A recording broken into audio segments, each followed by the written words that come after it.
I think it's quite useful to look at thinking as a kind of a drug or as an addiction. And we're addicted to thought, and we're afraid if we don't think, we'll just disappear. So that, this is why there's difficulty about meditation so much, not sort of lack of technique, but the willingness to apply it. But if we look at thinking as an addiction, then I think we can also compare it with the different strategies people have for abandoning addictions. Let's compare it, say, with smoking. Now, one way of giving up smoking is just to say, right, from today I'm never going to smoke another cigarette. Okay, and some people can do that, some people can't. But another strategy that some people use is, say, smoking 20 cigarettes today, tomorrow I'm going to smoke 19 and 18. You just gradually reduce the number from 20 to 0 so that you don't have this sudden jolt and the sort of cold turkey experience. Now, I think this can be applied to meditation, that if you take a meditation object such as the breath, or a meditation word, maybe used in conjunction with the breath, like Buddha, then it's like giving up cigarettes all at one go. You're not giving any space at all to the thinking mind at all. Whereas sometimes the power, the momentum of thought is so strong, it's just basically the mind wants to think, it needs to think at this time. And using that first technique of the breath can be frustrating and not very successful. So what can you do? You use a meditation technique which employs thinking. So the only thing to bear in mind here is you have to think systematically.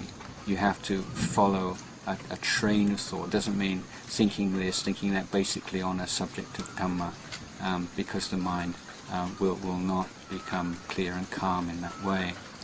But if you're taking the 32 parts of the body, or the first 5 parts of the body, hair of the head, hair of the body, nails, teeth and skin, and investigating them one by one, considering them in terms of impermanence, unattractiveness, not self, for instance, and allowing the mind to think and to imagine and to expand upon those themes one by one, or taking the subject of death, the fact, the inevitability of our death, the uncertainty of the time or the particular cause of death, and so on. These kinds of discursive meditations can allow us to gradually reduce our addiction to thinking. And if you follow one of these meditations through in that kind of systematic way, and sometimes before beginning this kind of meditation, you can maybe write down a few points, point 1, point 2, point 3, point 4, and to do it in a bit of an artificial way until after a certain amount of practice you become fluent at it and you don't have to think in that way. Then you reach a certain point where it's as if the mind just gets bored of thinking. It's just like the thinking's a heavy weight and you just, I don't want this anymore. And you just put down the burden of thought, and then the mind can go to the non-discursive objects such as the breath in a very complete, enthusiastic, committed kind of way.